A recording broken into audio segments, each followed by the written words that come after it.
Republicans and Democrats have promised us the world. Medicare for all, no child left behind, equity, safer streets, and police reform, an end to the housing crisis, a more peaceful world, and a sound economy. Government is the barrier to all of these things.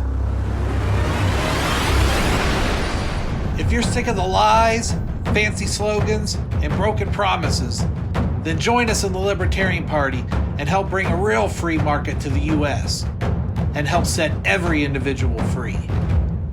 LP.org. That's LP.org.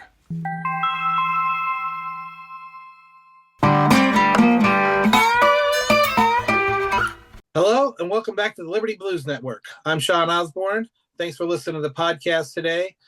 Please take the time, if you like what you hear, to like and subscribe wherever you listen to your podcast at. Leave a comment and share it with your friends. It'd be much appreciated. Today on the show, Jody Hurt is joining us, running for mayor of Louisville. How's it going? It's thunderstorming at the moment. Is it? Yeah. I was thinking this is perfect for recording. Yeah, right. We'll get some drama in there. Maybe we'll get a good thunderclap after you say something. Gosh. Great. We have great lightning. I mean, what is there to not love about Louisville? We have weather, thunderstorms. Yeah, my girlfriend and I went back to Indiana a couple of years ago. I'm from northern Indiana, and that was her first time seeing a thunderstorm roll in off the plains. And she said that was wild. That's amazing. I never really thought about it, but yeah, I guess it is pretty wild. And you can hear them from far away. You can feel them come in. Yeah. Just the pressure pushing on whatever you're at. Yeah. So, what is it that made you want to run for mayor of Louisville? I made my decision to run about an hour before the deadline. Oh, okay. I had been wanting to see something different from what was happening in Louisville. And I kept seeing people throw their names in the ring, and just nothing was lining up with what I wanted. I reached out to different candidates and tried to get them to come on board with some kind of local governance, elevation of local, what am I trying to say? Elevation of local insight into the process. And it just wasn't part of the story anybody was giving. Some people were running on vibes. There's 11 of us. There's 11 people running for Louisville mayor. And it's a nonpartisan race for the first time. And it's a jungle primary. Top two, assuming there's no actual majority, will go to November. So you have 11 people who have thrown their name in, and the mayor's running on, hey, I'm the mayor. One other person is running on vibes. 10 of them are running on, I don't like the mayor. That's it. So our debates have been really easy to. Sorry, go ahead. That sounds like modern politics. Yeah, that sounds like in a nutshell. Yeah, and it works. Well, frankly, that does work in the right context. Yeah, right. If you're running against the president, you're good. If you're, as long as you're in a place where people don't like the president. Yeah, but it's a jungle primary. You have 11 people, and we don't have. This is by Kentucky legislature law. They just passed at the same time as they created our nonpartisan thing. We don't have ranked choice voting in Kentucky as far as the Republicans are concerned. So you get one vote. That's it. So it's all strategic. And these people are running on, I don't like the mayor. Like, that's not a lane. If it is a lane, that's the Katy freeway in Houston. You're like, nobody wants to be there. Yeah, it seems like too many people, that's their thing. We're just going to vote against something. They don't have any policies they want to talk about. What kind of policies would Oh, you like God. to talk about? Oh, I think I lost. Um, I started my campaign by talking about this apocryphal quote by Mark Twain. It seems now he didn't say it, and people in a couple different cities say he did, but whatever.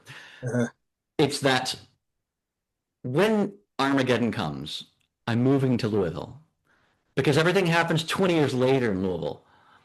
And the reason it sticks around is just it just matches the observed sentiment about the city.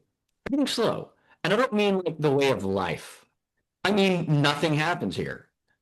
Nothing nothing outside of developer projects or festivals that are targeting visitors, but you don't get anything here. mm, So I loathe missed opportunities. It's one of my biggest gripes with LPKY that the greatest recruiter for the Libertarian Party in our history is Donald Trump. And we haven't used that at all here. And of course, I mean by that, it's people being disgusted by Donald Trump that makes them join the party. It's not that he's pushing for us. So, the sentiment of I cannot stand seeing political operators pass like a golden opportunity. And I'm like, right now we have this chance in Louisville to reshape what we're doing, to get rid of a structure, a political structure that is, it's like putting us all against each other, but nobody cares because they all want to run on vibes. So when it came to policies, I started saying, you're going to check out Jody 20. No, dang it. I'm screwing up my own joke. I tell people, you're going to hear great ideas, like really like interesting and innovative ideas on this campaign trail. And you can read all of them at jody26.com. Like there's no with anything. The mayor. My policies flow from an observation that our city has been managed rather than governed, and managed as a destination, not a place that you live. So a lived space is going to have certain kinds of accidents or accents. There's a word I'm going for that I'm not getting.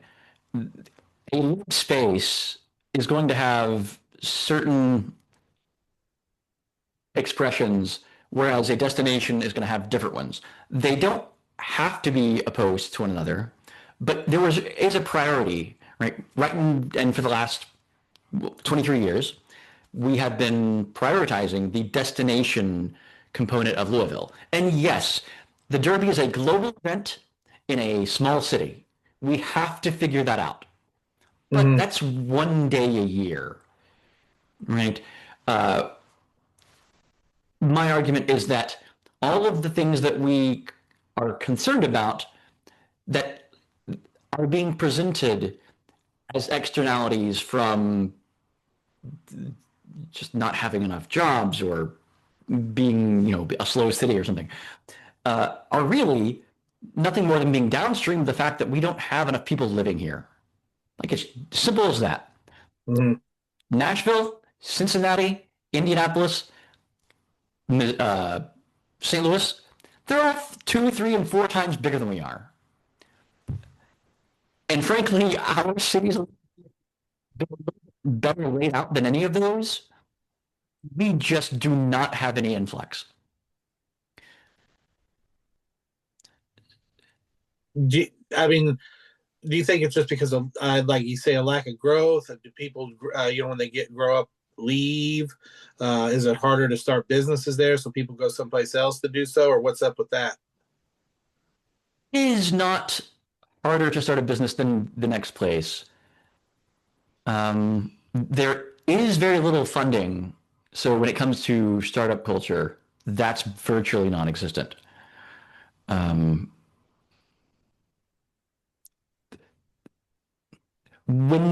when you look at Lowell we're competing with Cincinnati, which is an hour and a half or so away, or Nashville, which is right outside 2 hours away. Indianapolis is 2 hours away. They're just they're bigger cities with more things to do. And if you're the kind of person who gets to choose where you want to live, you go to the places where there are more things to do. Mm. Yes, there are places in which, or there are ways in which Louisville is a much better value, but our income isn't there. Like people are able to put downward pressure on income so that it's not, you don't have like a really wide spectrum here.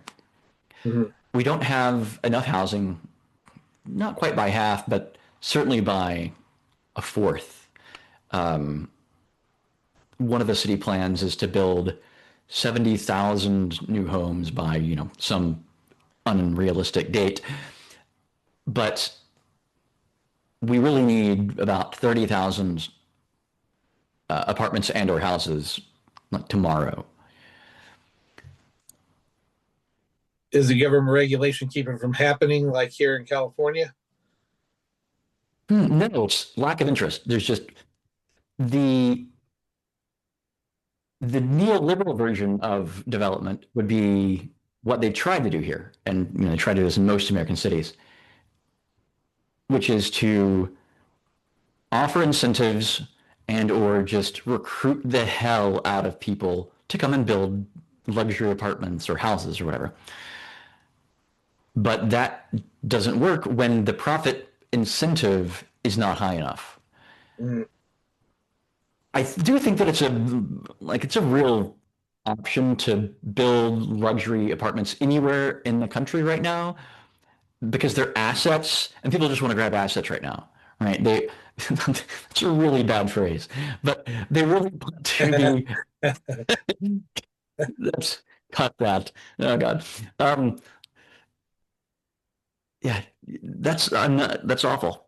They want to be accumulating assets because that's a place to store value that has a better return than the default rate.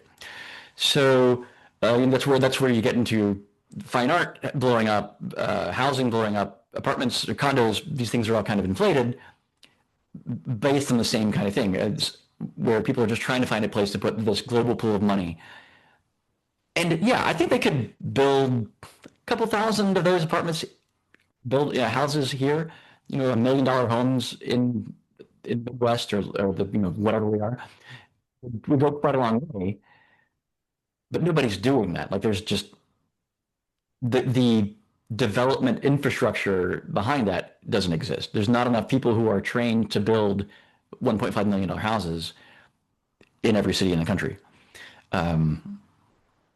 So I don't think it's as much a governance thing than just we don't have the people. We don't have enough people to drive that kind of a thing. And they haven't been making that really marginal case of we want you to come build pied-à-terre second and third houses here. Mm-hmm. Yeah, I don't know. Like here in Los Angeles, there's plenty of people that want to develop, but they only get the permission from government. And the average person is unable to, rent out property as easily because of, they have, here in Los Angeles, we have things like eviction moratoriums and, very unfriendly to landlords kind of policies, rent control and such. So, we have those kind of problems. But there's no lack of people wanting to build places here. It's just, the only people doing it are the cronies. Everybody else is kind of screwed out of it. That's one of the stories that's being elevated here in Louisville is I think they just changed it from Louisville Development Group to One Louisville. Both sound like ChatGPT prompts.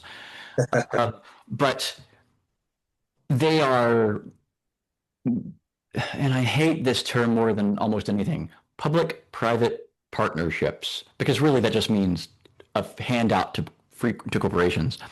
But they are the main vehicle through which the city builds, their whatever. Like they have this Metro Land grant or Metro Land Bank that they hand things to LDG to let them build. And it's very incestuous. It's disgusting. The more you look at it, the worse it gets. One of my proposals is I call it lots to lots, and the idea is to go through and purchase all these like unused surface parking lots in Louisville, which almost every large town in America has these, right? The downtowns were hollowed out, and people just decided to keep it as a parking lot rather than build anything on it. So we have a not inconsequential amount of downtown and sort of like 1950s suburban Louisville that is nothing but parking lots. So I want the city to divorce from metro government. That's the main thing that I've been running on this spring, is the idea of reversing the merger. I'll come back to that because I've got myself in a different story. But the proposal is to use the financial instruments that are available to the land bank and develop 10,000 city-owned apartments over the course of 4 years. And this is kind of what they do in Vienna, where the city manages these apartments. They rent them at 75% of the market value. It puts downward pressure on rent-seeking behavior, but it doesn't really change the asset value of people who own homes. And we get rid of the cronyism. Like there's no more of that nonsense. We're just going to pay this private company money from our coffers. And people, they're going to be rented to people without any kind of means testing, right? So the city's just becoming a landlord, but it's a business that's going to drive people to actually live in these areas. So using that is my version of putting demand side economics in practice, right? So we have people there driving business creation, which drives revenue for all. To me, that sounds a little bit more like a progressive policy because, more government involvement. I mean, that sounds, as opposed to trying to encourage people to maybe rent out some of their property, like say somebody who has an extra room, making it easier for somebody to do that would seem more like a better free market as opposed, especially for apartment buildings. You're not talking about houses, so apartments that people could more easily build on their property to, build an extra guest house and stuff seems a little bit more. Sure, but they don't have to. And we certainly can't make banks give them a loan, right? So it sounds like a good project, and there's no reason to stop people from doing that. But it's in a both and kind of situation. One of them can provide housing to 20,000 people, and one of them can provide housing to about 15 to 20 people. Right. So I've been thinking about irresponsible missing opportunities thing, like moving the needle, like actually make a change that brings people to the city, that can drive revenue, that can drive business and growth. Do you think it's an idea of the people who live there? Some people prefer to live in a small town. They don't necessarily want a bunch of development too. Could that be the case there as well? Because I know there's some communities that,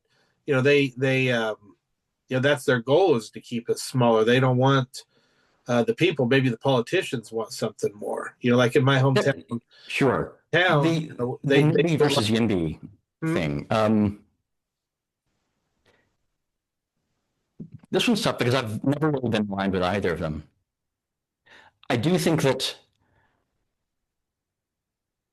that individuals who live in a house that they own, or just that live in a house, whatever, their insight should matter when it comes to whether a business can move in next to them. Like in Louisville, it was a case of Topgolf moving in next to a residential area, and its lights point towards the residential area. And this is Kentucky. We're on the western end of the Eastern time zone, or in Louisville. So it's daylight here until 9:30 in the summer, whereas here in LA, it's dark at 5 p.m., right? Yeah. So having lights on at 10, 11, 12 o'clock at night, because in Louisville, bars stay open until 4 a.m., right? So it's having, like, these lights are, they're stadium lights shining towards these houses. The residents should be able to have an insight into what's going to happen there. And it shouldn't be a distant, unelected group of people making the decision, which is exactly what happened. But when it comes to, can people live next to me? Hell no. They should not have the right to say, you can't buy that and live there. Nor should they have the ability to say that people can't build a house for more than one person there, which that is what deed restriction, that's what deed restriction did until the 20th century. Louisville, brought up in the book by, I'm not going to remember his name. The book's called The Color of Law. It's a book about redlining. Louisville figures very heavily because I tend to say estuaries are interesting because that's where all the things that are mixing from different cultures or different ecosystems are coming together and creating something new. Louisville is either the most northern southern city or the most southern western city, right? So it's a combination of those two things. So you have southern, like enslavement culture, Jim Crow regulations pushing back against Midwestern sensibilities in the early 20th century. So all of the early cases were about Louisville. And that's exactly what it was. It was, I don't want these people living next to me. I want two people to live in a house if they're not in the same family. And like those were laws, right? The idea that you can restrict people who want to live together just because that happens to be the practice of a different culture than white Anglo-Saxon Protestants, right? So obviously this is a point of contention for me. Should the people who live there have the right to say no? And this gets to the heart of my reverse the merger idea. It's only 23 years old. It combined, and this is not the Dallas-Fort Worth Metroplex, where you have massive groups of people, lots of infrastructure, lots of logistics to be managed. This is where you had a city of 500,000 people and suburbs, and you made them live together and be in one government. And in the process, at the same time, the big sort was happening. And the big sort, of course, is where across the United States, and maybe in Canada, who knows,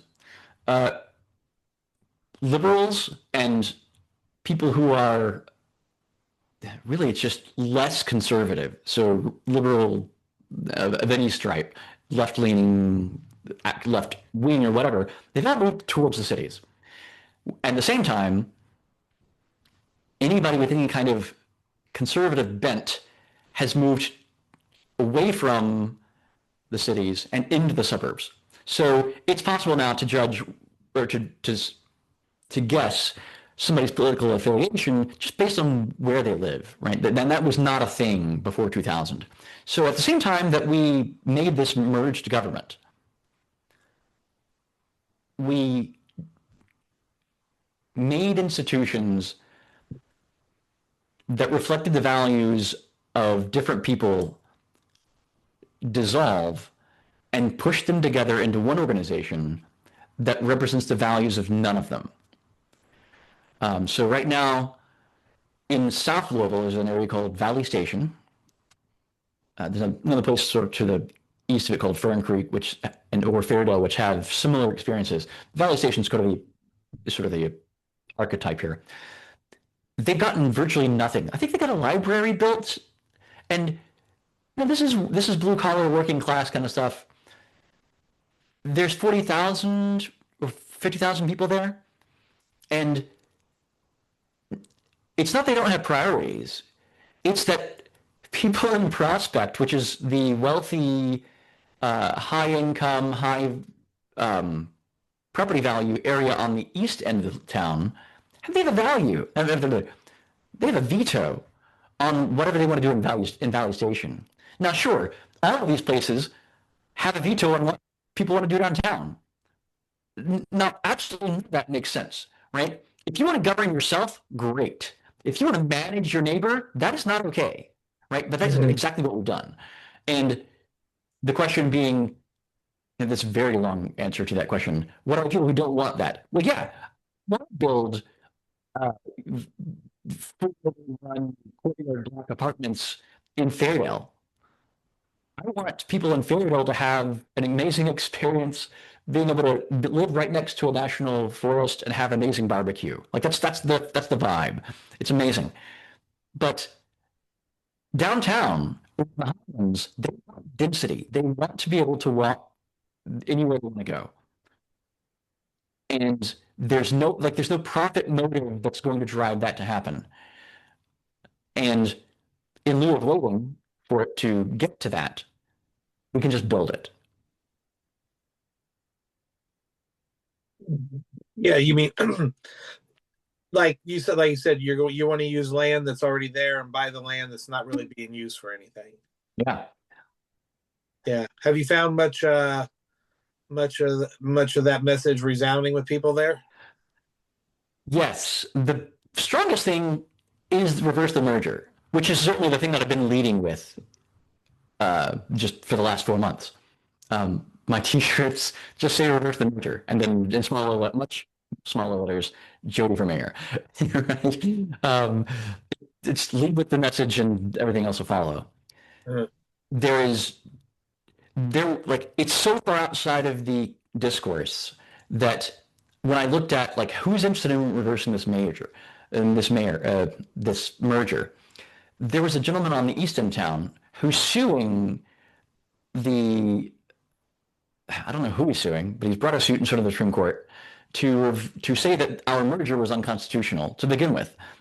And it's not going anywhere because the courts don't want to touch it because they're like, oh, this is a political thing. We don't really want to have an answer there. But it's so far outside of the discourse that it's really just like one guy. But anytime that I talk to people in the neighbor, if you kind of use a London term, like the neighbor cities, they're like, oh yeah, that's amazing. In fact, one guy on the AMA, I did a Reddit AMA yesterday, and one person wrote, I'm voting for you on Tuesday, but only because if you win, you won't be my mayor. And I'm like, exactly, that's the whole thing. People's representatives should represent their values. You know, I'm not representing a person. I'm representing their values, their opinions, and their ideas of what progress looks like. Well, the pushback that I've gotten is, oh, you're nobody. You don't have a political career. And I'm like, yeah, you're right. I'm a coal miner's kid from Prestonsburg. You know, I'm from Appalachia. I have no political contacts. I mean, my T-ball coach was the Speaker of the House, but that's way behind me. I grew up in a really, but the house that I built has not been around that. Right, I'm the military and coal miners kid. It's not the halls of power because I don't see representation, especially in the modern era, as a strong man or as a great man who's leading people as much as an individual being a proxy for everybody that supports them. Yeah, that's what the representative style of government's supposed to be. You know, I mean that's capital supposed. Yeah, that's what it's supposed to be, but it's not. They represent big interest. Israel and such. Like the wonderful Thomas Massey. Putting up a good fight there in Kentucky. That's. I'm not surprised by it. It's not my thing though. He's not a member of the Libertarian Party. I have no interest in him. He wants to keep voting for Republicans. That's his thing. Yeah, I think libertarians have to be a little bit more pragmatic. They're like, I wouldn't be somebody that would. I can support people. I'm not. Even there's some libertarians. I don't. We don't all get along. We don't all see eye to eye. There's some libertarians that I might not vote for.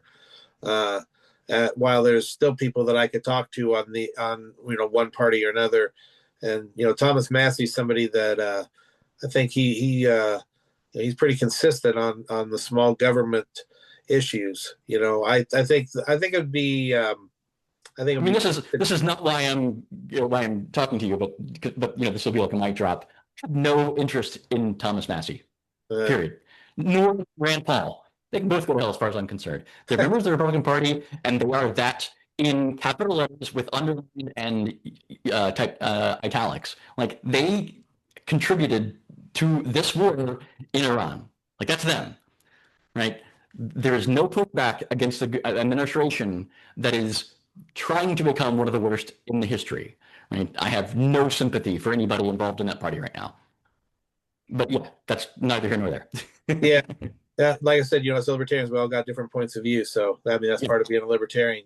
Yeah, I don't argue with, you're going to feel the way you feel, and I feel the way I feel. I don't, I'm not trying to twist somebody's arm to think like me. I ain't into. No. And that is really the beauty of the Libertarian Party. Like, not, we can get on our. I wish that was the case, but too many libertarians start trashing each other for having a different point of view. Absolutely. Like my True Scotsman is the original sin of the Libertarian Party, I think. What is? Too many people get involved in no True Scotsman nonsense, assuming that the only viable or the only legitimate position is the maximalist position, right? These are nonsense. Of course, I'm a member, to get sort of inside baseball, I'm a member of the Libertarian Socialist Caucus.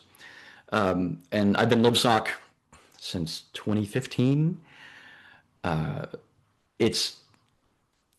We were presenting an argument that we called bot immunity, with tongue in cheek, arguing that we're not going to get along after we get a couple of things down the road, but let's move together on the things we agree on, because the other two groups are not remotely aligned. The thing that I kind of seen in the LP national has been the influence, not necessarily of any legitimate like Mises proposal or project, but individuals within who have identified themselves as Mises or Mises to what's the word for it? Getting rid of without extricate, is that a word? To get rid, to make it unwelcome for anybody who's not aligned with them to be a member of the party. That's not correct. I'm a member of the Mises Caucus, and we're willing to work with people. No, like I said, it has nothing to do with the actual Mises Caucus, and it has nothing to do with like the ideology. But I could say actually, because having been here for quite some time, the people who lean more towards the left tend to want to make the party control those who are more conservative, a Ron Paul kind. The Ron Paul type libertarians weren't welcome in the party for a long time. And, I remember watching the Ron Paul revolution and all that stuff, wondering why they weren't here. And then I found out why. It was, the left-leaning libertarians who want to who argue like progressives. They argue like progressives. If you don't do this and that, I mean, they're the ones that throw a fit. They call people bigot all the time if you don't have the same thought process as them. I'm not into that name calling stuff. People have a lot of different reasons why they might feel one way or another. And, I don't believe the Libertarian Party has any part in groupthink. I don't think it has any part in that. I don't think it should fly. I'm a pot smoker. I don't believe the Libertarian Party needs to be the pot smoker party. I think it needs to be the fuck the government party. So that's like, even that isn't that's not a value, right? If the government's working properly, as whatever defined by the people who are creating it, then not fuck the government, because then again, that's just a proxy for the people who live there, right? Now, again, I'm not saying that it's anything along with Mises' values or the actual project, but the individuals who, like the disgusting stuff's going on with New Hampshire. They're not Mises Caucus. Well, I'm using that as an analogy more than a example. So really, I could just say that the people who really, I guess maybe it has nothing to do with the fact that, and this is probably true, has nothing to do with the fact that they're a part of the Mises Caucus, because it's like saying that any random group that has a couple of bad actors or a couple of actors who are acting in a certain way is defined by that group, right? So that's one of the things that we reject as libertarians.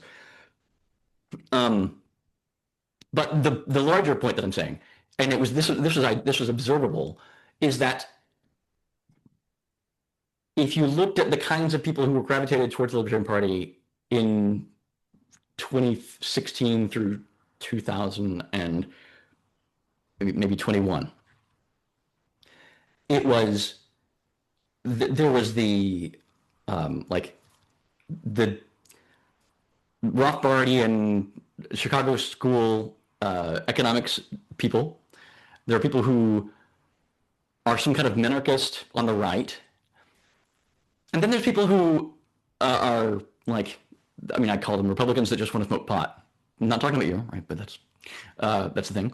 And then there was this other group that I observed, which is I really freaking hate referencing Harry Potter, but it kind of feels like Hufflepuff, right? People who don't, they are not polished enough for the elite Democrat Party, and they're not get in line enough for the right-wing Republican Party. So you had this group of people who was not small, like a real constituency of the party, that when these leaders came up in the way they did and tolerant of the kinds of bigoted languages which they did allow, we're like, we're out of here.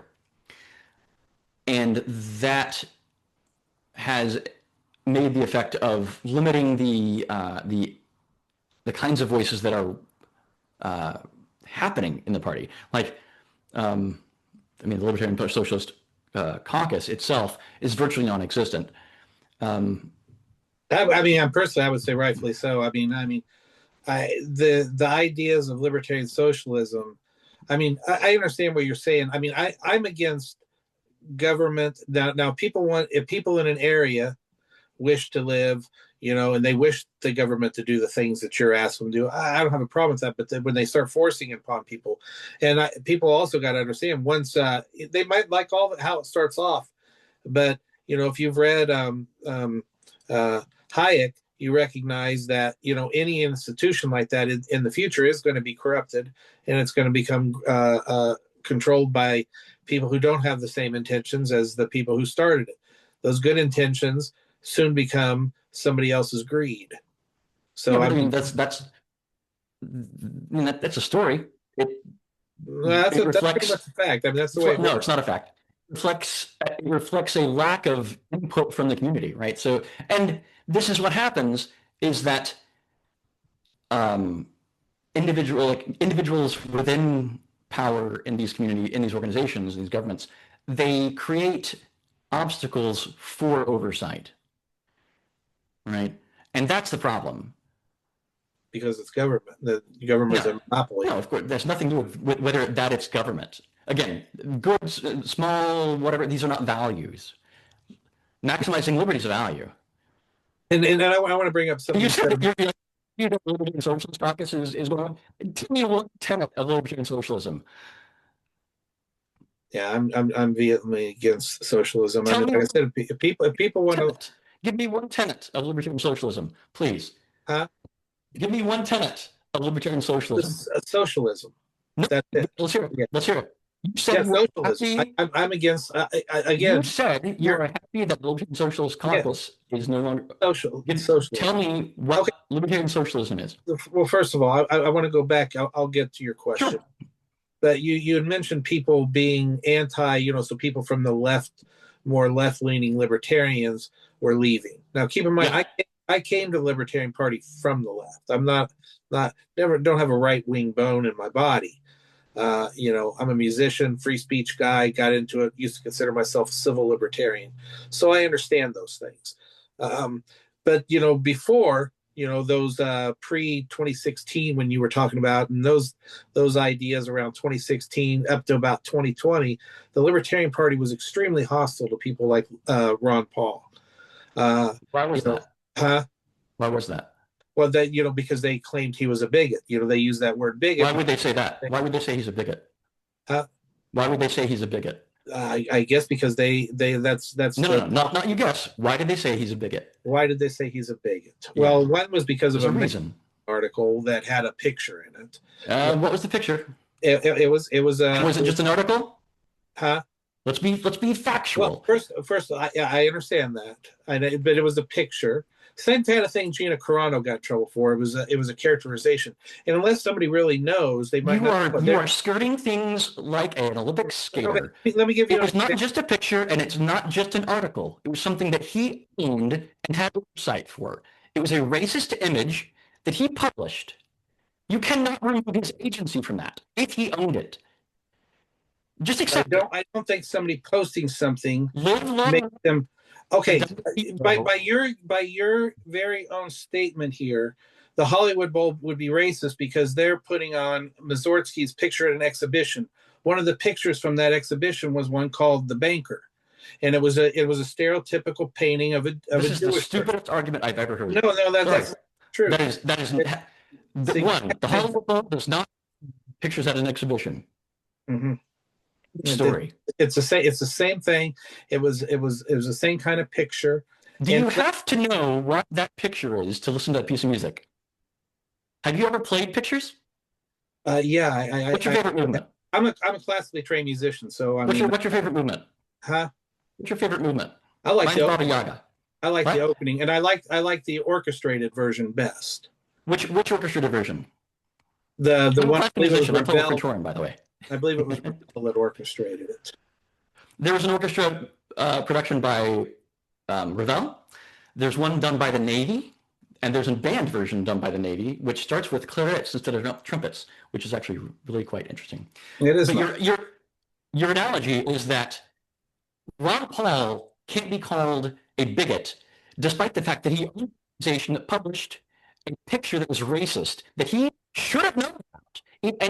You're saying he should know because he came out and said, "I didn't know."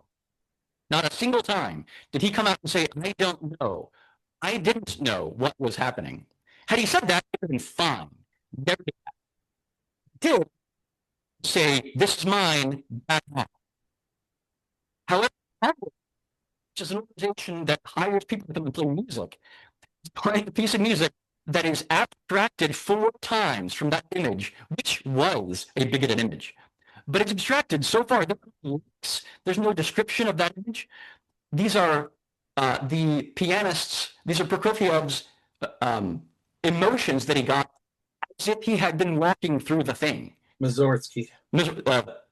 Yes. Mussorgsky, thank you. It was his, so like that's the wildest analogy I've ever heard. Like, surely you accept that that's not acceptable. You cut out there. I didn't catch that. Surely you don't. You're trying to make that argument. That those two are the same. I'm saying the idea that somebody is guilty of thought crime because they put some sort of. Let me finish my thought. I quite saying thought crime. Saying thought crime. I'm saying he published a big. Right? You saying. So I'm asking you, do you think Ron Paul does not like Jewish people? I don't care. Does he act?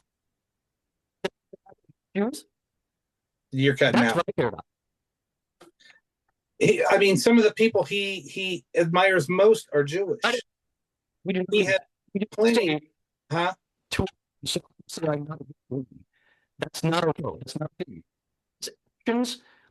And this is like, I think it would have been. Oh, I think I know why I'm cutting out. By the way, I think I've got my audio set to like, not natural audio. If I keep clipping, let me know and I'll fix that. Had he, you keep saying you're from the left, and I spent 20 years in the Republican Party, so we have very different backgrounds.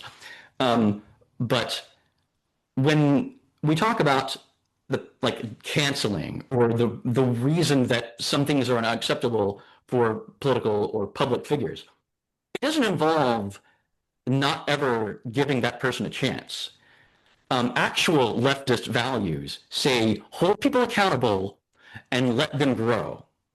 So had he actually said, yes, we published that person's fired, and I'm sorry, and we're gonna work towards anti-Semitism within the left and right movements, great. He didn't do that.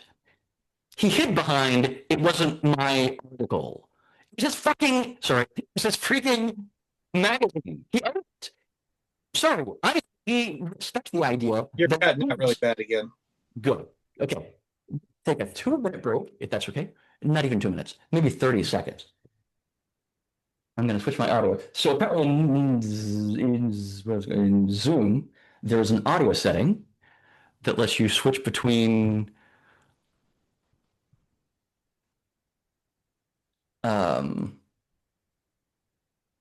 where is it? It's noise removal default, original sound. There it is. And it's actually called original sound for musicians, which is, that's what we need.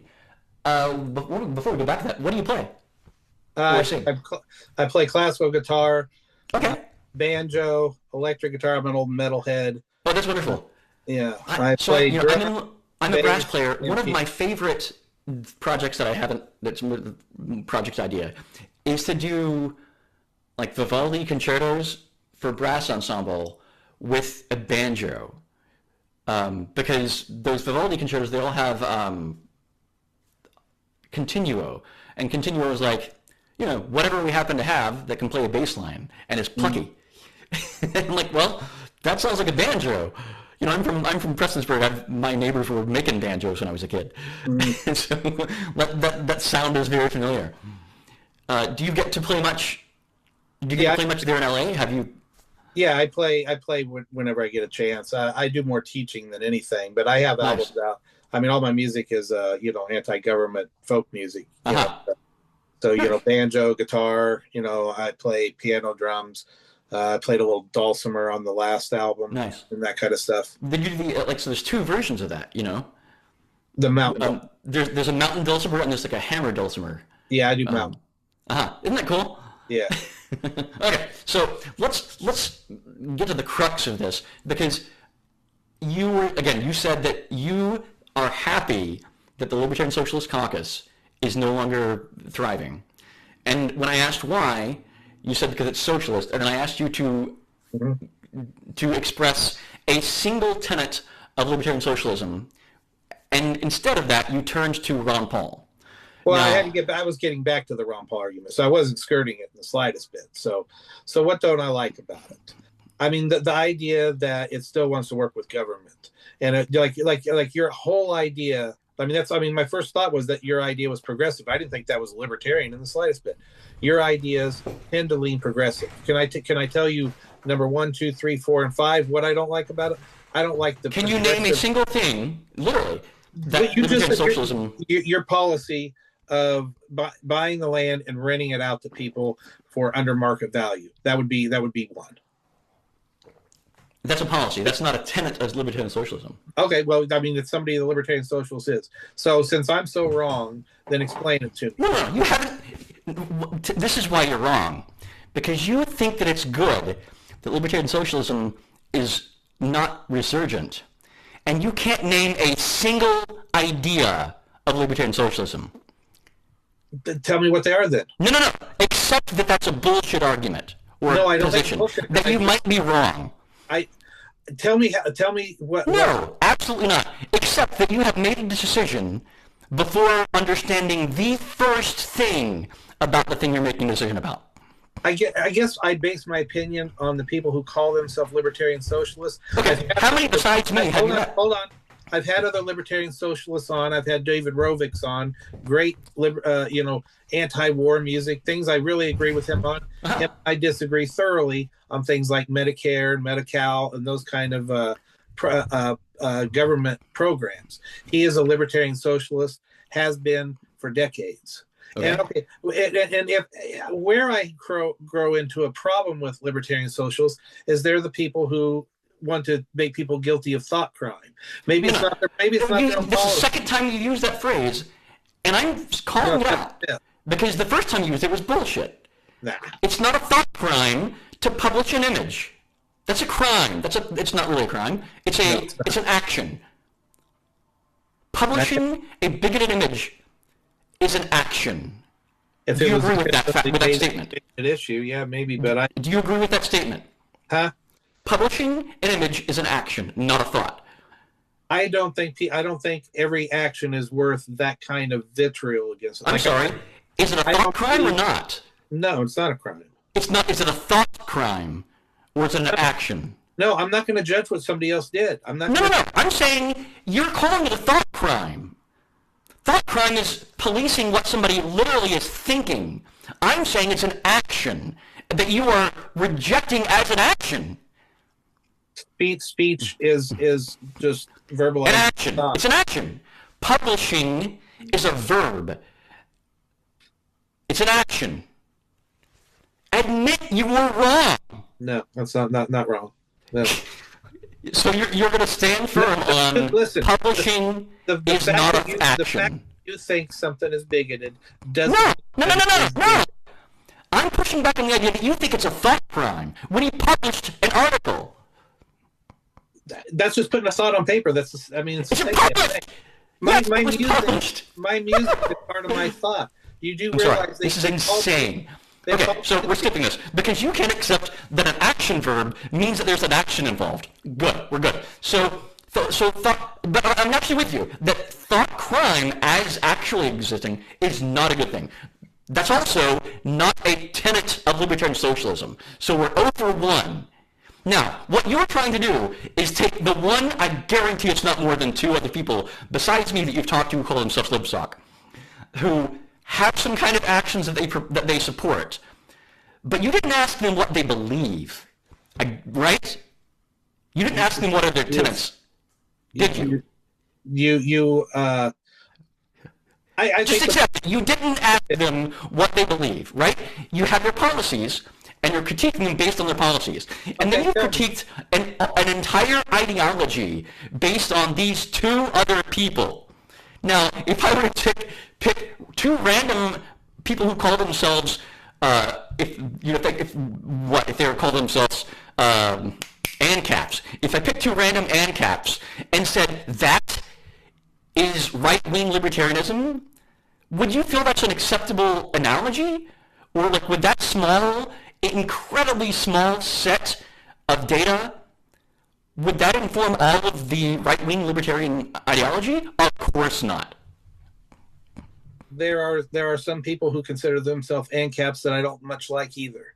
There are people all over with. Because if you call yourself an anarcho-capitalist, you have to be the kind of person who thinks that despite the fact that every anarchist rejects the idea that capitalism is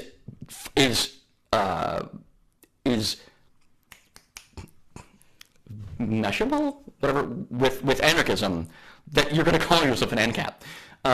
But here, so what I think you're getting at, though, and tell me if this is even remotely in the ballpark, is the people that you've spoken to who are libsoc have grounded policies that do not line up with what your conception of libertarian is.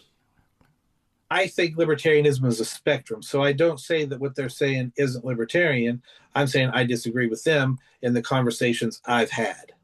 And sure. But you also said that you're happy that the MSOC caucus is not presented, right? As long as they're going to be hostile towards, people like Ron Paul because of, what you say he published. And no, I don't say it. He published it. Okay, I understand that, but you also take such offense to it. No, I don't. I take offense to the fact that you're using doublespeak. No, not even closely. So back to it. So tell sure.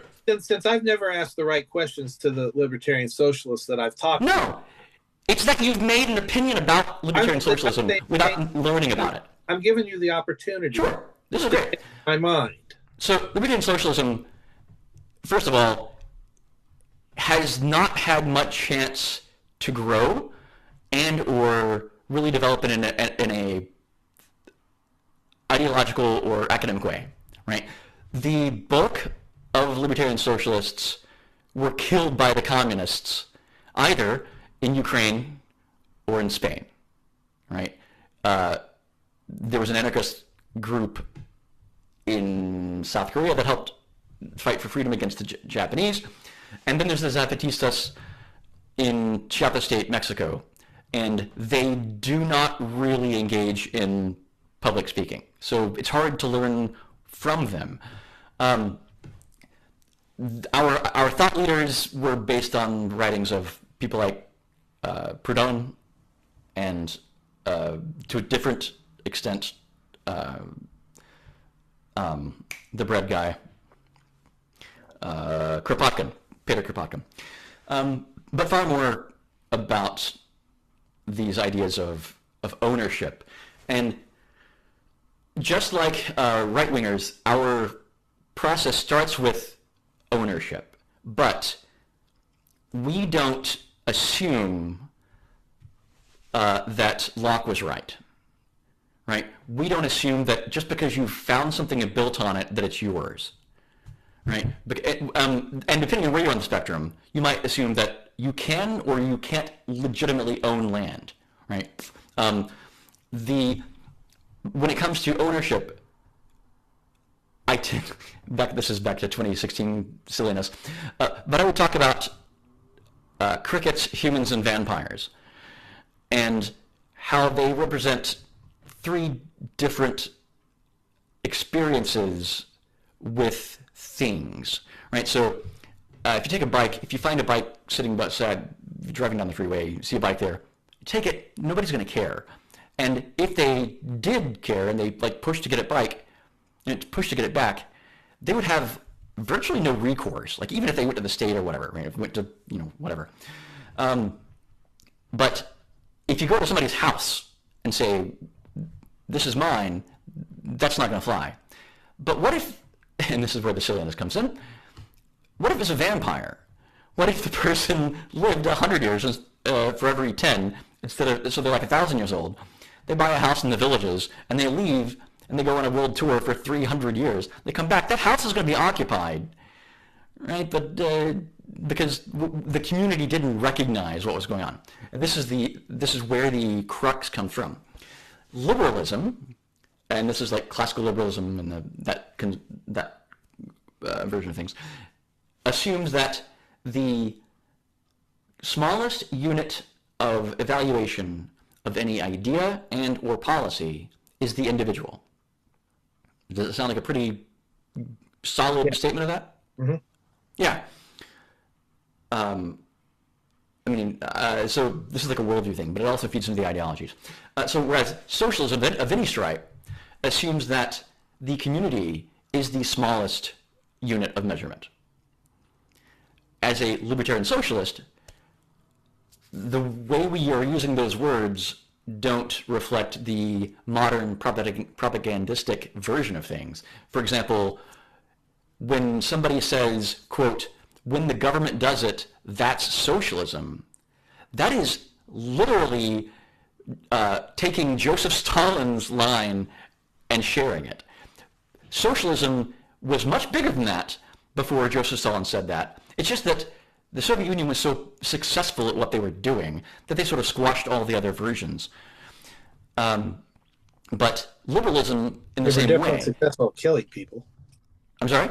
They were definitely successful at killing people. Oh, are you going to try this nonsense about communism killing 100 million people? I will go there. That's complete bullshit. And I'm not kidding. Like, that book includes people that never existed in its count. Now, the actual numbers, and sorry, you hit something that I've actually looked at, but the actual number, it's like 20 million. Not kidding. Like, it's not a small number. Communism and or socialism, broadly speaking, could legitimately be blamed for the death of about 20 million people. However, in the same way that communism is responsible for that 20 million people, capitalism kills 12 million every year. So you can pick your poison, but libertarian, when we say that, we don't mean Murray Rothbard's right-wing propaganda, because even they said it's our greatest success in taking this word from the leftists, right? Libertarian doesn't mean right-wing ideology. It means non-state action, right? I understand that liberty. I mean, I've talked about it on the podcast many times. That the old version of when Mises wrote about liberalism, he was talking about libertarian. So the people on the left took liberalism, and libertarians took the word libertarian. Yeah, exactly. So, and that's all it is. The modern shorthand is very frustrating for anybody who's actually trying to engage in the stuff, right? Because you call somebody a liberal, and you're like, well, which version? What are we talking about? But so the distilled version of this is libertarian socialism is community-centered, non-state answers, right? So that's the heuristic. That's the frame through which we're working. Now, because from what I'm picking up, we tend to be a little more grounded than right-wing libertarians. So I'm able to look at what does a lived city mean to be in? Well, a city is not an organic thing. It happens organically. The growth happens organically, but it's a legal fiction, right? So we can't pretend that it's something else. And the city, if we're going to run it like a business, has interests. The interests are for the growth of the people and the growth of wealth for people who live there, or the people who establish it. That said, Louisville has stagnated well behind its 5 neighbors. And we're talking less than half the growth that they've experienced. If we build housing that is affordable, nice to live in, and green, right? I don't mean I mean literally green. I'm talking about courtyard block apartments that have like a little courtyard in the middle. So I'm not talking like eco or whatever. Just to say that they're pleasant to live in, and there's like park component. Then people are going to live there. People are going to there's a national housing shortage that is expressed both in cities and in the suburbs. So my practical nature, and my background as a musician, but I'm also I'm an entrepreneur because I built an orchestra. And just coming from, in some ways, coming from Appalachia, you don't have a lot of patience for bullshit, right? We've been managed by people in Pittsburgh, Chicago, and Philadelphia our whole lives, making coal decisions when we could just be growing weed, but they won't let us, right? So this sense of we have interests, the profit motive, which should never be hindered, right? Because most people will benefit from profit motive working. But when it's broken, and this is not Keynesian, I'm not saying the government needs to step in to help. I'm saying that there are things which the profit motive cannot address. And it clearly does not address healthcare. It does not address military security. It does not address water access. and it doesn't address housing, right? And these are all like baseline Maslow's hierarchy of needs issues. One of the frameworks that we debated really for a year and a half in the LibSoc caucus was, should we put forth the idea that our interests are primarily centered around developing some kind of basis for those hierarchy. Try that again. One of the things that we argued about within the Libertarian Socialist Caucus was the idea of whether or not to advocate for baseline needs, which are represented by Maslow's hierarchy of needs: security, food, shelter, which expanded would include healthcare or like security from another country bombing us. That never went anywhere because we argued and argued and argued.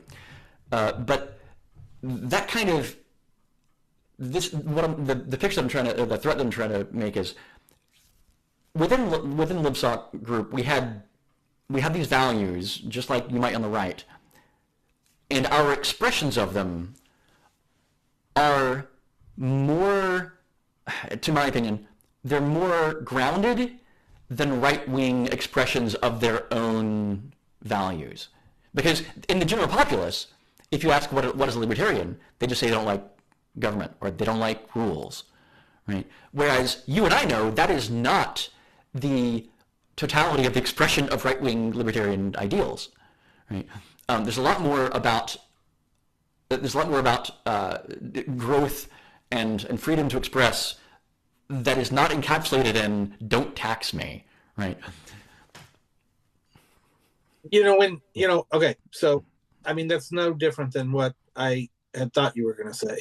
The fact that you look at groups and communities over individuals shows me exactly what I don't like about it, and I'll explain why. Because when you protect individual liberties, you protect everybody. One group is always going to, especially if it's a majority, is always going to have the power over the minority, and that's the inherent problem with socialism. Now, I do agree, absolutely agree, that people have the right, if they want to, if a group of people want to get together, own land together, share it, and do things amongst themselves. Absolutely. One of my friends, who's also a libertarian, lived in a community where technically you didn't even own your own house. You just bought into it. Mm-hmm. You own part of the the rights to it, like basically a share in it. And they had a lake, and everybody in there agreed to the same rules. They all followed the same rules because it was made of their own free will and when they moved in there, as opposed to something being imposed by a group on a bunch of people who don't agree. I don't want people like here in Los Angeles. I live in the most socialist area of Los Angeles. Our neighborhood council brags about being democratic, socialist, and communist. Are you in Silver Lake or like? I'm in Lincoln Heights. So okay. I went to CalArts, so. Yeah, so it is by and it's the most rundown part. The other parts are before everything really. Right, but those two things are not. Those two things don't, like, one doesn't lead to the other one.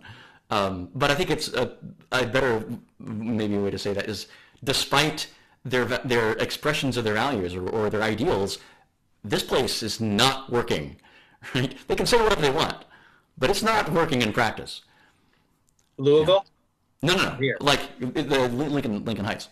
Yeah. They can say whatever they want, but what we see is not it. Right. Yeah, but unfortunately, I feel like the arguments that I hear from the progressives here in California sound a lot like yours. We need more housing, and how are we as the community and the government going to solve these problems? And I think that's a recipe for absolute failure. I mean, I see it around me. Mm-hmm. When I moved here, I was a Democrat, and I am no longer a Democrat. I'm a libertarian. Of that more Rothbardian type. I love Hayek, I love Mises, but I also like a lot of other people. I like. Yeah, I don't like dictators, so I don't like. I'm not gonna go that way.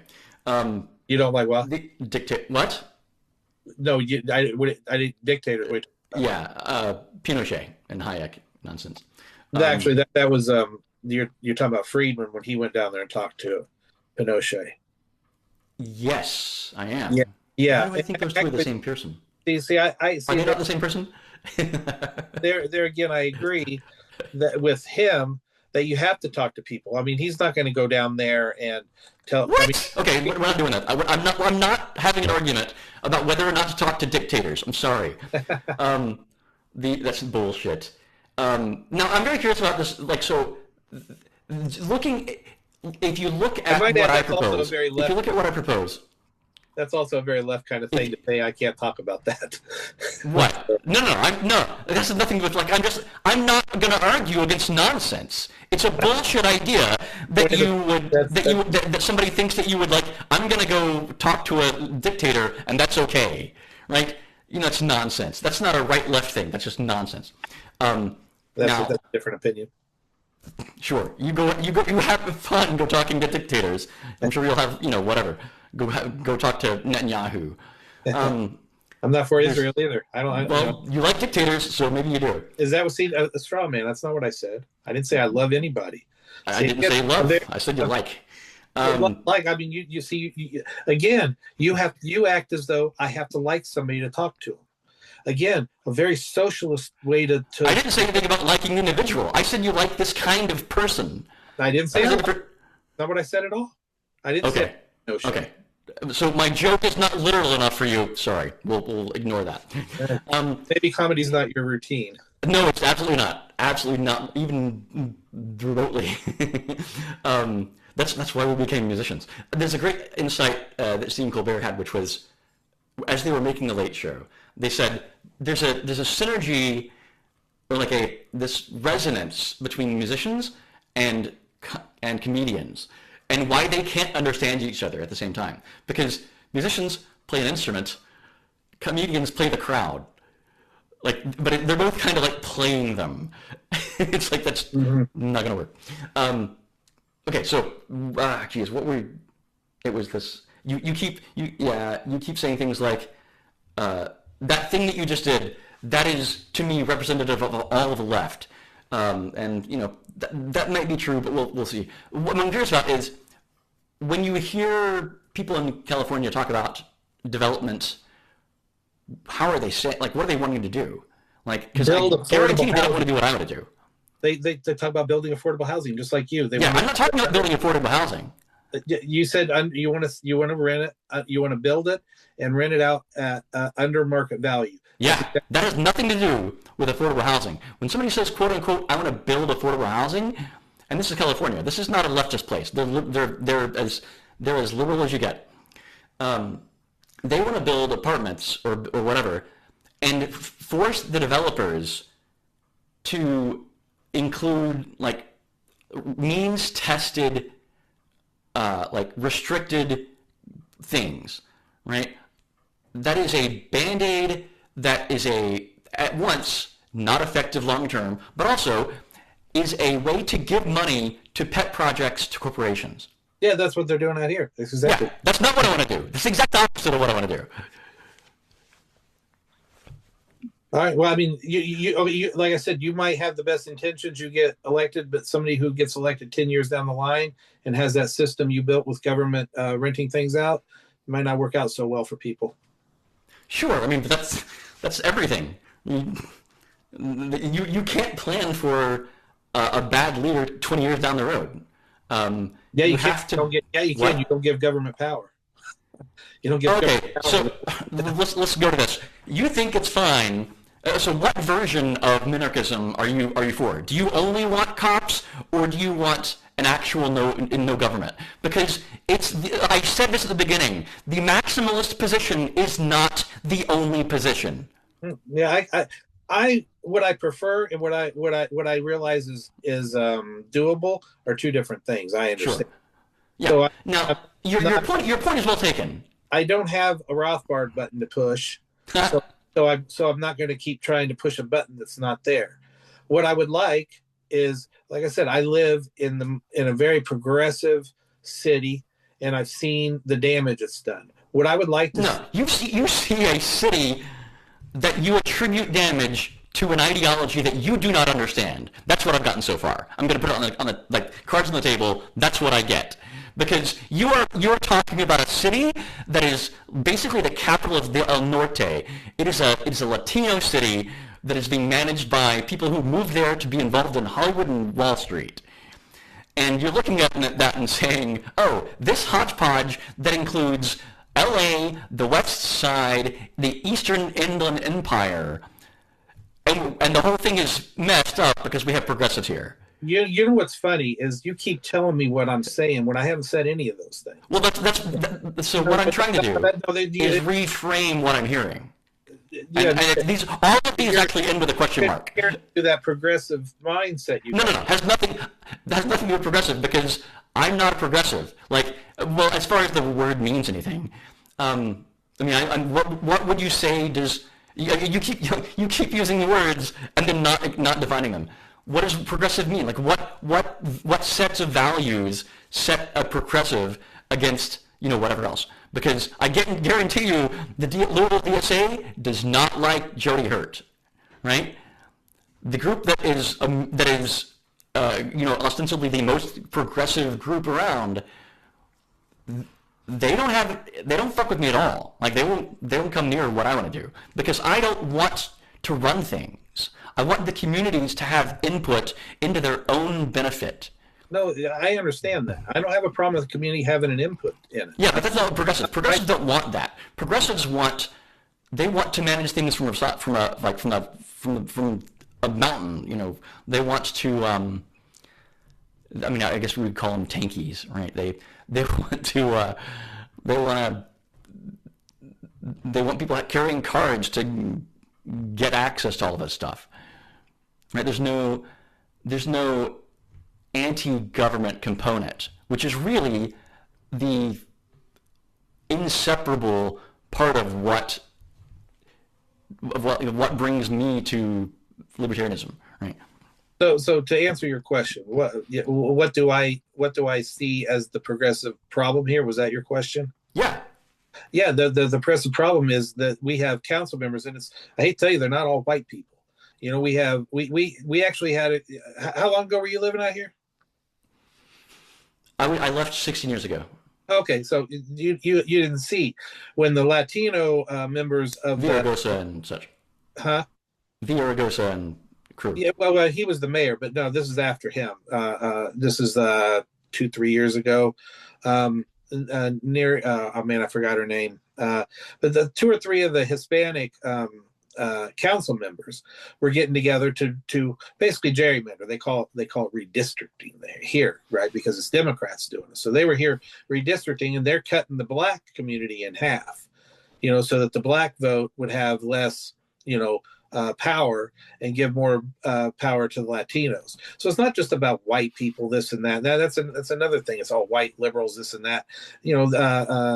There are a lot of people here. I mean, the lady who's I forget, I can't pronounce her name. My phone, since I'm blind, I use voiceover. My phone mispronounces people's names. So when I read the article, I have no idea how it's pronounced. So the lady that's going up against the mayor here is a Democratic socialist, and she talks about what she wants. She believes that they shouldn't be able to get people to stop living in parks and stuff. I work in the park system, and I see how unsafe it is and how some families are unable to use stuff in their communities. The city doesn't clean things up, this kind of thing.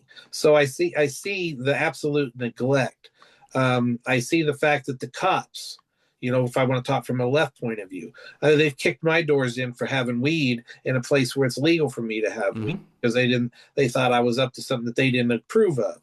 Yep. So that the cops are doing those kind of things while they're not taking people off the streets who are causing problems, who are stealing our all the copper out of the lights and stuff like that. And it's this I'm not a soft on crime kind of person. If somebody's stealing and causing chaos, I absolutely don't have a problem with cops. But most things shouldn't be illegal. But stealing things and trashing the infrastructure of the city? Absolutely. We had the 6th Street Bridge, I think it was a 6th or 4th Street Bridge. It cost $1 billion, and within a month, no lights. It's still dark. 2-3 years later, it's dark because of the ineffective government of Los Angeles, and it's not because it's full of conservatives. It's not because it's full of capitalists. It's not because it's full of white people. It's none of that. But it's also not. It's not that way because it's full of liberals or because it's full of progressives. It's like it's that way because these individuals are so detached from the communities that they are governing that their individual interests get in the way, and they lose contact with people, right? These are not just like the Mises thing. This has nothing to do with progressive or DSA or whatever. This is just abrogation of authority or responsibility. They're not doing what they need to be doing. Louisville had a great example of this. And it's largely because we have this merger in many ways. So these areas, it snows in Louisville. Louisville is like the very bottom of the, what's it called? The Arctic air, the jet stream? There we go. Mm-hmm. We get the very bottom of the jet stream. So we get actual Arctic air. You're from up north in Indiana. Are you around like Bremen or? Lafayette. Where's that? Lafayette, where Purdue's at. Okay, Lafayette. Yeah. So yeah, you had actual winters. You had 2 weeks of sub-zero at a time. It can be really, really hard. We get that too. Like you'll be a little, even 20, maybe an hour away south, and that's no longer a thing. So it snows here in January, and our mayor says, "Okay, we're going to do some snowing. Shoveling." They clear the arterials. They clear the main, quote-unquote, main roads. It doesn't get warm for like 17 days. And by warm, I mean above 9 degrees, right? So that snow's not going anywhere. And we only cleaned the arterials. 3 days into the snow cycle, the mayor says, "We have done all we're going to. We will get by. We'll be fine." And honestly, if I had access to $10 million and lived in like an enclave that had a great HOA and had people taking care of us, and I only got there by taking an arterial, yeah, I think I would be just fine. But so many people were like, "Dude, I can't get off my street that is full of snow," and we're talking like a foot and a half of snow, to get to the access street, which is also not clear, to get to the like minor arterial, to get me to the road that's plowed. That's the same kind of failure of leadership that I see as about distance from the source than about any ideology. I think it has far more to do with like abrogation of responsibility, of people too interested in lining their pockets with crony projects and looking busy. Like the cult of looking busy is a thing for all these politicians, right? And it's not inherent. Like, it doesn't have to be that way. But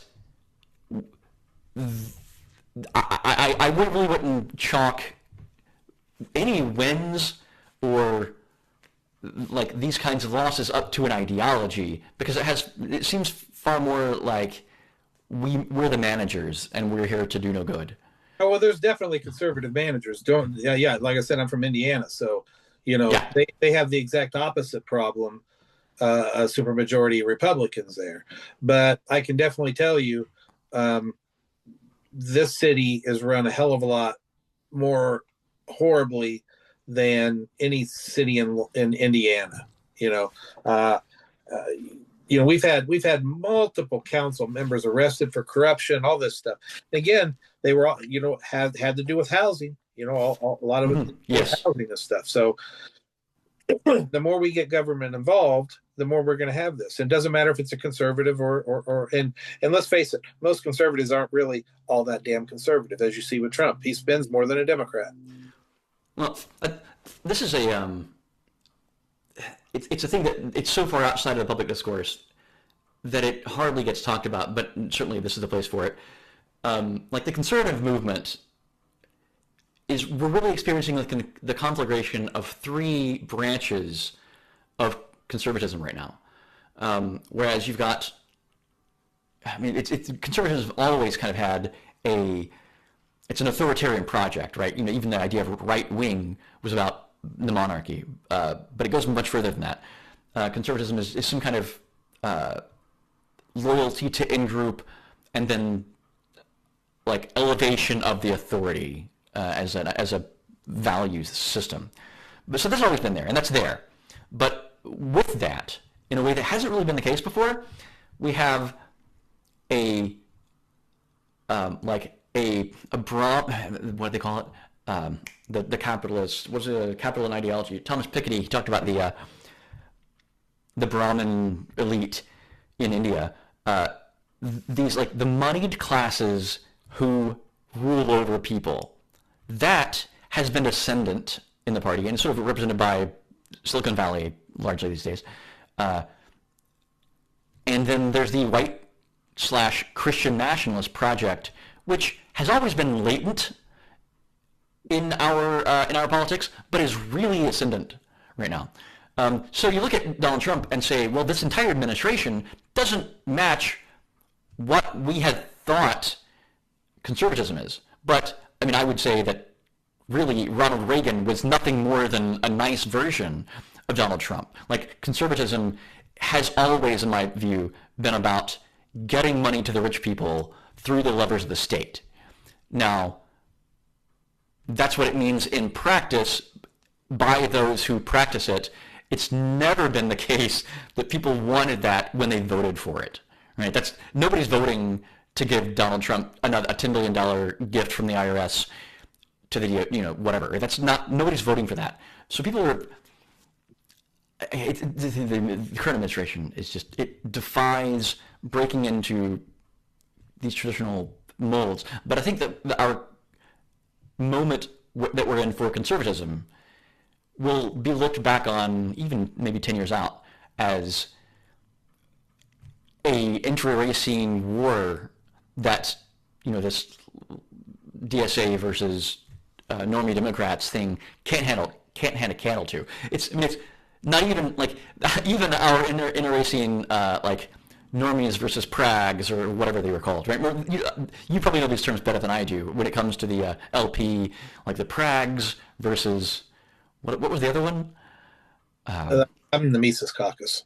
Well, these are not like these were not official designations as much as like what groups kind of ended up calling each other, like pragmatists. You have objectivists. That's not it. Those are more like ideologies, and these are more like operational preferences. So like the pragmatic people versus the ostentatious. Is that a thing? The ostentatious caucus? No, like I said, there's the Mises Caucus. There used to be the I forgot what they were called. Well, the pragmatic caucus. That is a caucus. Oh, so it is a caucus. There used to be. It fell apart. Oh, okay. Yeah, and then there's a lot of funny ones. There's the Waffle House caucus, for God's sake. I think that's something that we do very well, frankly. There's the Christian caucus. Yeah. I'm a godless heathen, so I'm not part of that. But they have their right to do that. Yeah. So we were kind of circling around these ideas of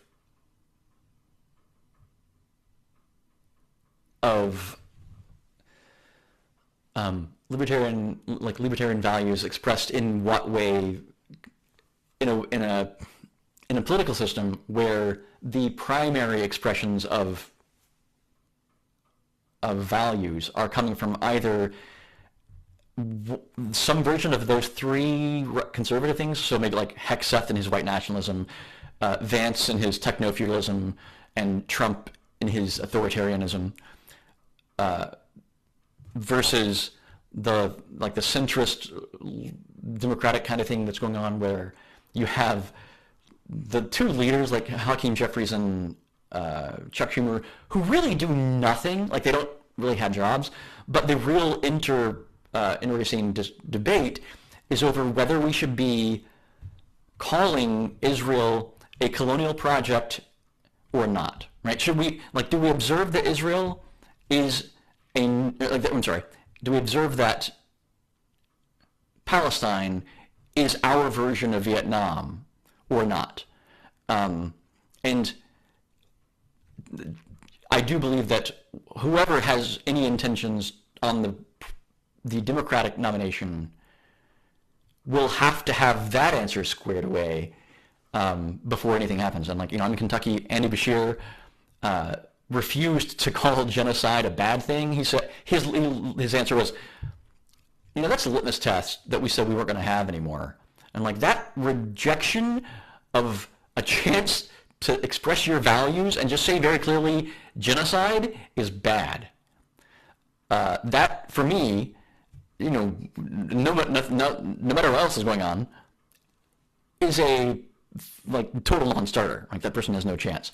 But I think that that's where the national, and in some ways the global political shifts are happening. Whereas we're trying to find ways to move that don't involve outside approval, veto, or help, right?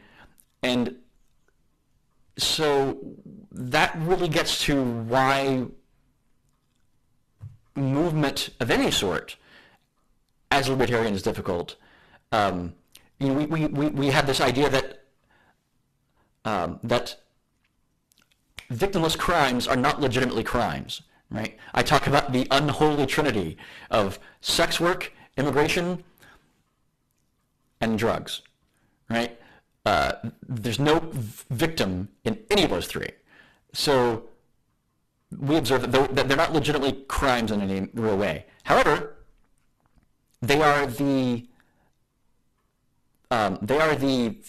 theoretical and real world justification for a police state where we have imprisoned, for a police and carceral state where we move people off the streets, out of our way, and to the fringe, to the margins, where we have such a different starting point. We're these people who moved here to work, that's great because labor can move, capital can move. What's the difference, right? Walking across a border doesn't hurt anybody. Offering somebody a trade that involves sex work that they agree to, that you are doing with no coercion, that is not a problem for either person. Taking a drug that you want to take, that's on you. If you let down the people around you, the community absolutely needs to help with that. If a parent who has several kids, young kids, if that parent wants to be incredibly selfish, and remove themselves from the vocation of parenting by engaging in psychedelics, fine. But they don't get to do both of those things at the same time, right? The community has an obligation to those children. So, but that's not a crime, right? The person's not getting hurt. They're screwing themselves up if they're becoming addicted. That's not a crime. That's not legitimate, right? Nobody's getting hurt. But for us to move forward with people who don't accept any of that is really quite challenging. Does that sound resonant to you? That one of the main challenges that we face as libertarians, whether we're ideological or we're trying to build things that are grounded, that our initial conditions are expressions of values and logic that the two primary movers have rejected. Yeah, I mean, to a certain extent, I also don't think the Libertarian Party. I mean, as a pot smoker, I don't think the Libertarian Party needs to be the weed party. I think it just needs to be the non-authoritarian government thing. I don't believe every libertarian needs to get out there and wave the weed flag. I don't believe that, you know, going out promoting sex work. I don't think it's our job to promote sex work. If I had a child, I would not want them to work in the sex industry. So I think when we do that, it almost comes across, whether it unintentionally or not, to some people, it comes across as though we're pro that, as opposed to we just admit, you know, people have different lifestyle choices and they can do it. We can disagree with it, but they have the right to do something that we disagree. Mm-hmm. I absolutely do not believe that the Libertarian Party should ever stand on one of those kind of issues and say, "Oh, we're the party for this." You know, I don't want the weed party. I don't want to be the prostitution party. I don't want to be this. I want to be the leave the money in my pocket, recognize my individual liberties, and those kind of things. Don't send my money. Don't send my money to Israel. I think those are the best ways to do it. I'm not. You know, I had Star Child. You know, Star Child's a well-known libertarian out here. Always messages towards the left. Mm-hmm. And, you know, we had a conversation. We disagree on a lot of shit, but we can still be polite to each other. You know, we've had disagreements on the podcast, but, you know, he is what did he call it? He's a companion, is what he calls it. So he's in the sex work industry. Oh, okay. And, you know, so that's a big thing for him. Mm-hmm. And, you know, some people, don't necessarily approve of it, but that's his choice to do it, and that's fine. But at the same time, not everybody wants to fly that flag for him. You know, he has the right to do it, and some people might be looked at as intolerant because they don't want, it's not their thing. You know, they're not into just getting back and I think that this is getting to an insight that it's not always the case, but since 1950 at least, politics has been downstream of culture. Politics has not led or driven culture. It's actually been, it's derivative of, right? So it's downstream. And in our current moment, it's very much like politics or culture or like religiousized, there's a word for this, religiously coded or morally coded, that's what we're going for. Morally coded language is sort of everywhere. So the party, yeah, absolutely. Like the party shouldn't be running on like, hey, we are the unholy trinity party, right? That's another thing. But our expression in culture is somewhere between non-existent and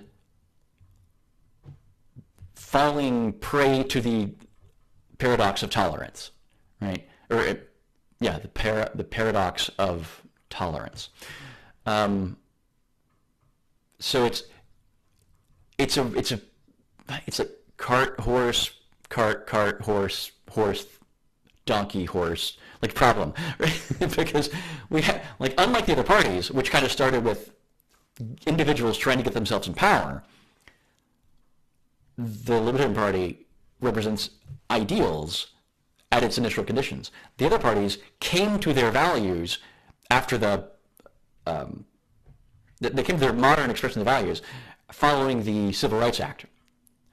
Whereas the Libertarian Party started with its values and needs to find a way to insert itself into culture that invites people to find their resonance with its values. Yeah, that's kind of hard when people want to step on toes.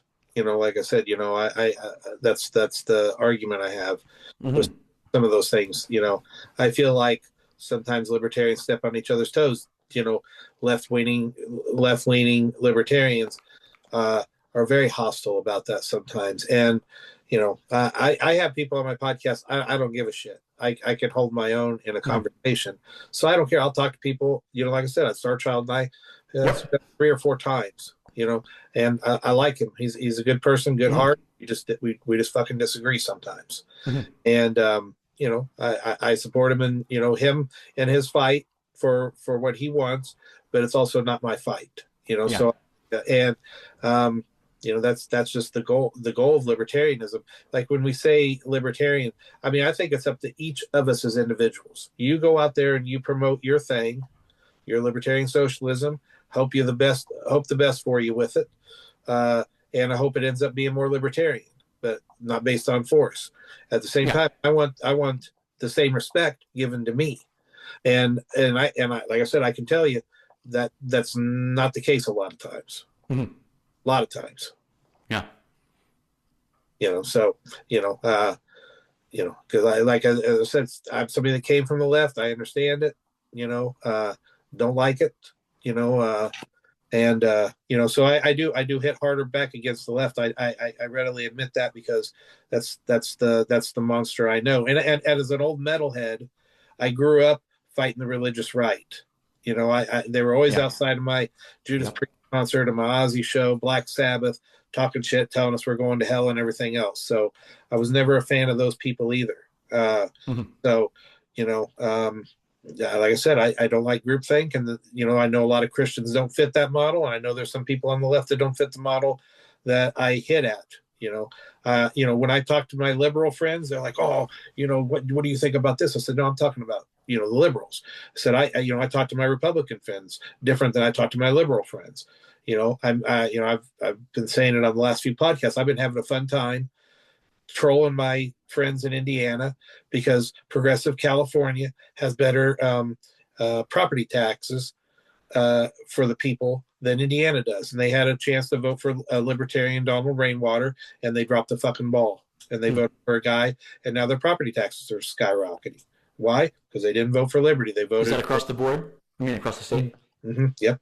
Mm-hmm. Yeah. As the property values go up, the income, or the property value the property tax goes up.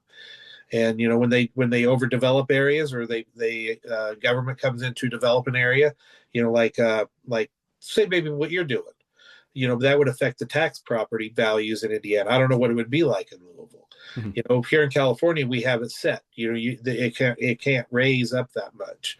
It's pretty much stationary, even generationally.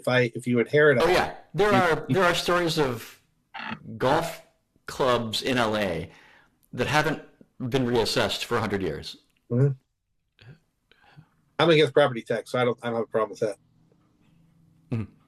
I mean, property tax is just theft. I mean, I don't. It's just stupid. They pay to keep up their own infrastructure. That's on them. I hate property tax. I hate income tax. Those are the two most immoral taxes. That and anything that goes along with that. Well, I'm more than happy to go down that road with you. The question of property taxes is a question of free rider problems, right? But it's not necessary, right? There's no world in which all of this, all of our tax discussion, as a fun fact, the phrase "taxation is theft" is a pun on "property is theft." Yes, because that's Proudhon's original statement. Yes.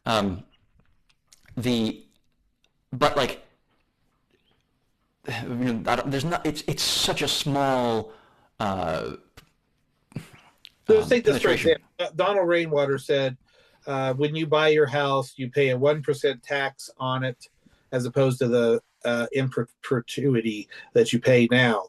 You pay a 1% tax, and you can have up to 10 years to pay for it. That's reasonable. You should be able to pass on property so you could have generational wealth build up in our country, as opposed to taxing the shit out of things so you can't pass on the wealth, because everybody's so afraid. Somebody's so afraid that somebody else is going to get more than them at some point. No, there is a balance to be struck between passing on generational wealth and establishment of a monarchy in all but law, right?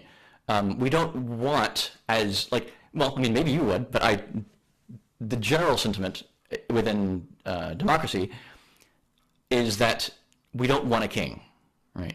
We don't want anybody with the purview of a king. We don't want anybody with the ability to make decisions for people just anywhere, right? So that's somebody like Elon Musk is, as problematic as he is. The bigger problem would be if he's able to just give all his money, I don't know, he's got 20 kids.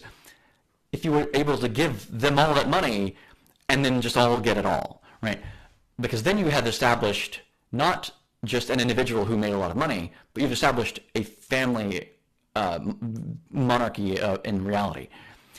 So there's a tension, absolutely.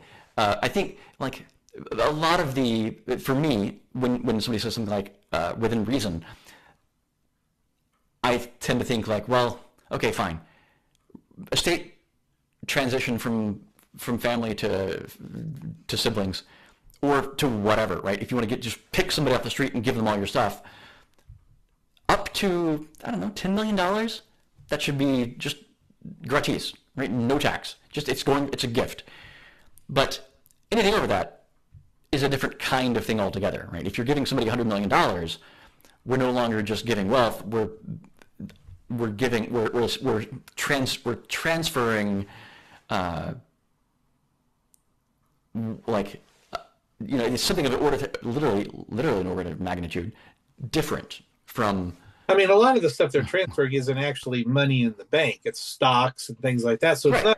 It's not realized gains. I mean, yeah, but if those people sell those things, guess what? They get taxed on it. So I mean that's the fact. I mean that's a fact. If they sell their property, sure. If they sell those things, they should. And this is the thing that monetarism hasn't figured out, because they don't have to sell those things, right? Was it the Dodgers who the owners went through this divorce and it was all crazy?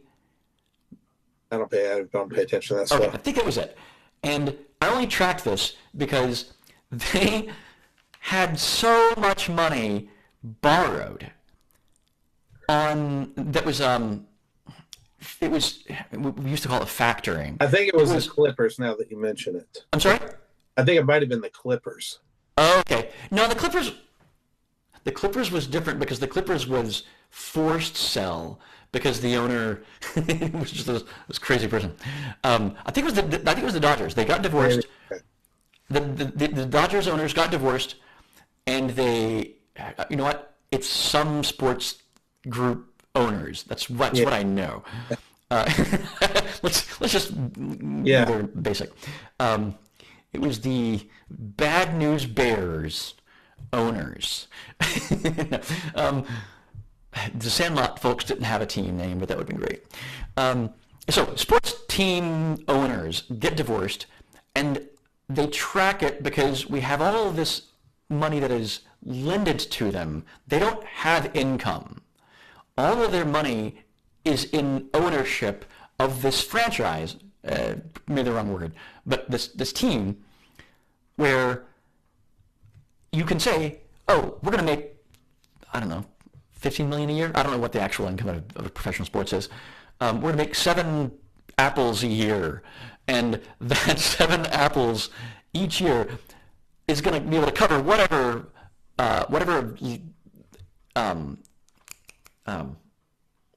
service on a loan you would give us. So they go to a bank and say, hey, we don't have any money, but we do have the ability to pay you back. So how about you give us $7 million this year? All of a sudden, they had income. They didn't work for that, so we don't call it income. And they didn't sell their property. But they're using something that monetarism cannot figure out how to address, unless we just start taxing wealth, which, that's like, again, if you want to tax wealth over $500 billion, it's fine. But the larger question is, why are you taxing? Period. Or question mark. What's it for? And this is why, this is coming from a question about property taxes.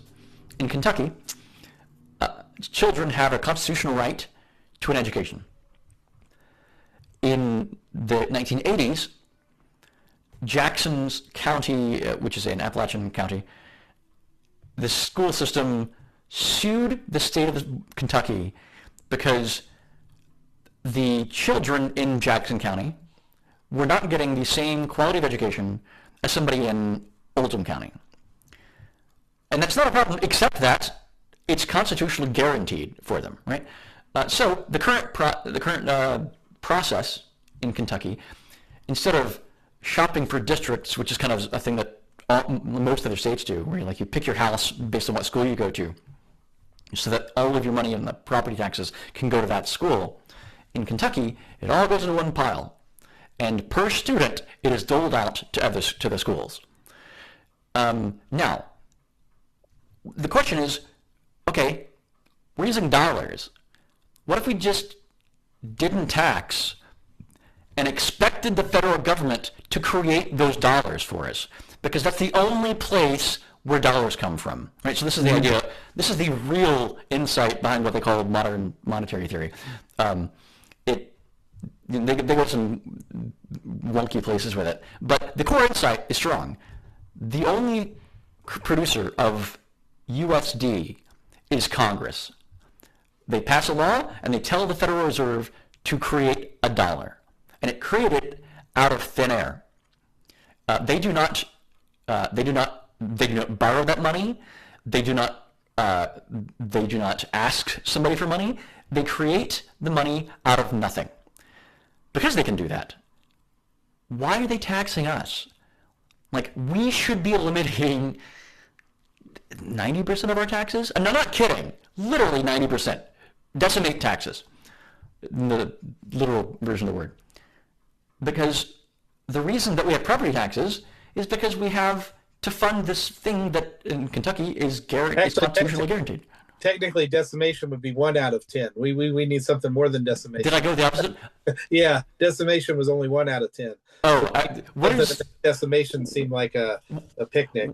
Oh, what is there a word for 9 out of 10? Decimation sounds like it should be that. It sounds like it should be, but yeah, decimation was only 1 out of 10. 1 out of 10, okay. Yeah. We're decimating?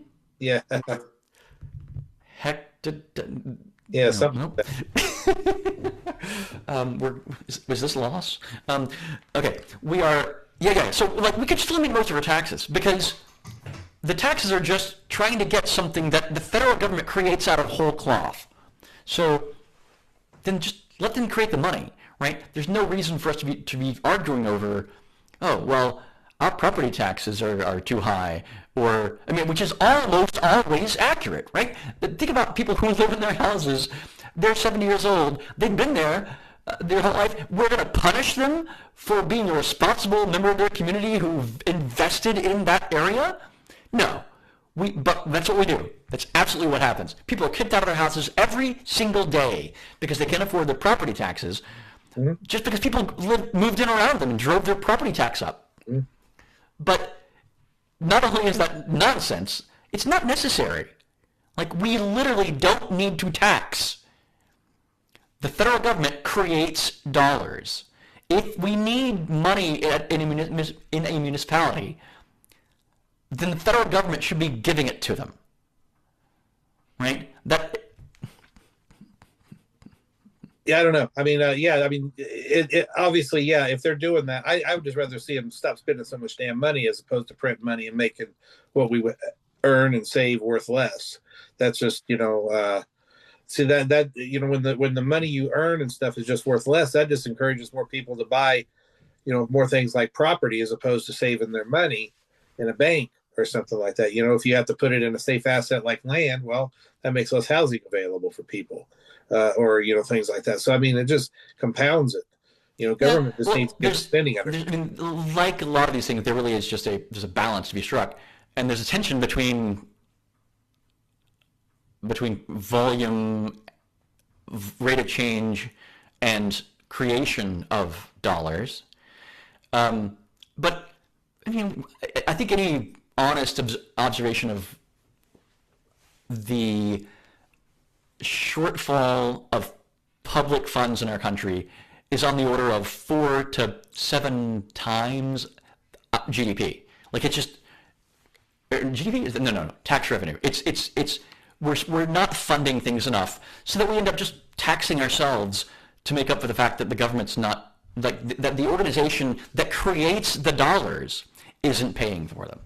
Like the dollars wouldn't even mean anything if we didn't have to pay taxes, right? Mm-hmm. And that's where the sense of what is taxation for? Look, when I say we could literally not decimate, we could get rid of 9 out of 10 taxes and hopefully more. It's by saying what we're really doing with taxation is 1, controlling interest, and 2, preventing monarchies, right? We do not want a monarchy, not a de jure monarchy, but a de facto monarchy, right? $1 trillion, there's a couple of trillionaires in the world. Elon Musk will not be the first. But a decatrillionaire in 2030, that could be a real problem. We already see what we have right now as problematic within our political system, because while Thomas Massey is being outspent by $10 million,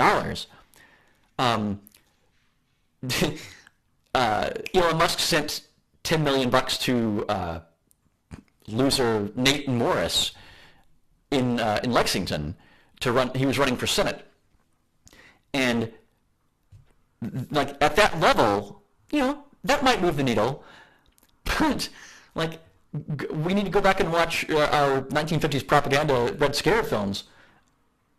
The Manchurian Candidate is a thing. Like you could easily fund, and this is not like being, I'm not getting,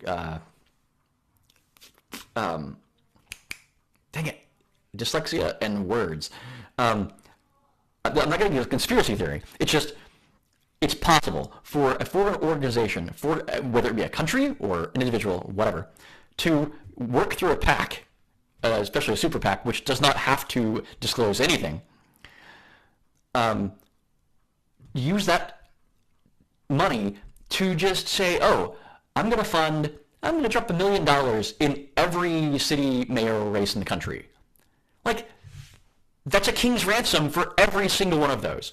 $1 million in a small market floods the. I mean, we're talking the candidates typically have like $1,000. New Hampshire, in some ways, is amazing because New Hampshire has this has like a ratio of like one House member to every like 400 people, or maybe 1,000. Right? You can meet all the people, but you go to New Hampshire and you drop $1,000. You drop $1 million on every single House seat. You've just bought it. Straight up, you've bought the entire thing. That is a political problem. That is that is a legitimate reason to keep oligarchs out of our system, right? Now, maybe it just means. Sorry, go ahead. Gene Epstein from the Soho Forum had a great statement about that. Everybody says we need to get money out of politics. He says you need to get politics out of money. If politicians can't give favors and can't make all these loopholes and regulations for their cronies, then that's gonna take away their desire to do so. Sure, but if pigs could fly and so and so, that's because on the left we don't observe a difference between crony capitalism and capitalism. It's just the same thing. Any time that you have people making decisions, they're going to use every lever possible to Porter's 5 forces to make sure that they get what they want. They get what they want. And it's not. I'm not saying these are bad people. It's not a bad thing. It's just inevitable. If your interest is to make more money, you're going to make sure that the odds of that are better, right? So yes, I agree. Rather than getting money out of politics, let's get politics out of money. That's a great statement. But we can get money out of politics right now. Like they're not opposed to each other. We can't get politics out of money tomorrow. We could very easily get money out of politics tomorrow. And that brings up a good question. So if we do, if my own argument is turning against me because I say one of the reasons that we have taxation at the federal level is so that we prevent monarchs that are de facto. Well, if we get politics out of money, I really like that framing, then who cares whether there's a decatrillionaire, right? Right. They're gonna go buy their 40 yachts, and that's fine, right? It's their impact that they have on other people, and the other people's ability. Hang on.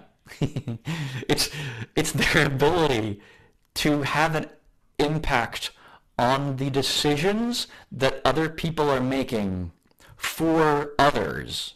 Right? That's kind of a long sentence. I'll try it again. The problem is the outsized influence that somebody who is worth $10 trillion could have on the decision-making process of people who should have their constituents' interests at heart. Right? So yes. To me, it's the same reverse the merger argument.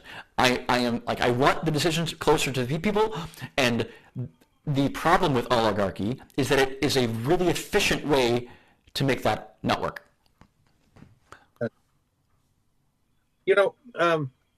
I guess I would just say I think that a lot of billionaires gave money to Kamala Harris and didn't do her any good. Well, let's get her name right. Her name is Kamala. Right? Her name's not Kamala. I don't know. I've had her followers. I'm not quite. I'm telling you. Her name is Kamala. I believe you. I've had her followers correct me on a million different ways to say it. Well, this is not an opinion. Her name is Kamala. Yeah. So, and I don't want to bring it up because it is a right-wing trope to mispronounce people of other cultures' names. Right? It's just a thing. I'm not saying you're doing it. I would honestly believe that you've encountered people saying it everywhere. That correct me tend to be the people that voted for. Oh God! Well, I didn't. Did I? In California, they pronounce. That's how the people pronounce her name. At least the one that I've read. Well, definitely Kamala. But I tell people that one of the first baseline way of showing your respect for someone is learning to say their name. Mm-hmm. My name is Jody. It's easy. People not ignoring the fact that I'm a guy is pretty respectful, right? I not irregularly have somebody refer to me in emails or whatnot as a female, which actually I think you did, but you have the obvious only way, reason that that's okay, because there's a picture, but you can't see the I didn't have Facebook still doesn't have he, him, or whatever. How do we get, this is a very funny part of the discussion. How do we get here? You mentioned Kamala. Yeah, that was all about that. But what did she propose? Why did we bring Kamala up? Oh, I was just saying, a lot of people gave her money too, and it didn't. Oh, yes. But I want to say, because we're going to have to wrap it up here. Okay. Do you want to let people know where they can get a hold of you and give a final message to the yeah, absolutely. Facebook, I've mostly ran things from my personal account rather than the Jody for Louisville account. It does exist. There's an official campaign Facebook thing. Jody26, Jody, the numbers 26.com is my base 44 created website. As a dyslexic person, I'm a huge advocate for the the ability to use vibe coding and or models to reach a level of throughput that was never possible before. Yeah, I'm a big fan of base 44. You just got to treat it like an evil leprechaun. You tell it exactly what you want, and you don't let it make any decisions. So it's jody26.com. That's you can read about me, but I've got they've got these 5 policy essays that I have there, which because one of the things that I've tried to do is not just have policies as much as express the thought process that got me to them. Also, Today is Saturday, May 16, at day of recording. On Friday the 15th, I did a Reddit AMA. We had 115 questions, and I definitely answered in time, like somebody responding to a design brief, and then about 8 hours later realized, oh, I need to write this so a human being will actually read it. So I went back, like, all of the answers the second time were like 2.5 lines. Before that, it was like, here's 400 words on the thing that you were asking. Mm-hmm. Yeah, you gotta get those with the short attention span. So absolutely. All right. Well, I appreciate you coming on the podcast, and I look forward to hearing what happens. Absolutely. It'll be crazy. I can't undersell the idea if I win, my life will change the next day. Like it's a big thing. And 11 people on the ballot. It's not going to take more than 10,000 votes to go through. Right. I'm first on the ballot. I'm going to get 500 votes just because people are lazy. Yeah. Right. The mayor's incredibly unpopular. The right-wing vote is fractured between 5 people. So hope springs eternal, as so-and-so would say. And I've been very open. Like, this is a nonpartisan race, but like, yeah, I'm a libertarian. I'm an officer of the Libertarian Party. I believe in the project. I believe that we need to be operating in both, like, in the clouds and on the ground, right? So we are very good at, we are very good at, and we must continue having high order debates and help one another process what we want to go to in our own values. But on the ground, we have to be more pragmatic, and I don't mean like in the Prague Caucus way. I mean, our policies need to continue to be more grounded, more speaking to the needs of people, beyond less taxation. Because yes, that's a thing, but if we stick to that and nothing else, then we become a soundbite, and we forget that there are things that are being created, there are problems that are being created by government that removing taxation will not address. There are ways in which halls of power can operate without the municipal lever, right? We're the only people maybe silly enough to think that we can do something about it. Right? But we're hopeful. Like, I've never met a pessimist libertarian. That's not a thing. Yeah. Right? Like, they don't exist. We're all utopian. We believe that these things are possible. We will argue the hell out of how to make them happen, but we all want to move forward. Like, we all want to move together or not, but we don't want what's here. All right, man. Well, I appreciate saying all that. I'm going to have to wrap it up here. My battery's about to die, so hopefully get this out of here. And look forward to hearing from you and seeing how it goes. Thanks to everybody for listening to the Liberty Blues today. You can follow me on X at Mad Sean Osborne. Check out my latest album, Free People, wherever you stream music. Please like and share the podcast, leave comments and all that good stuff, and help spread the message of liberty. And we'll see you on the next episode.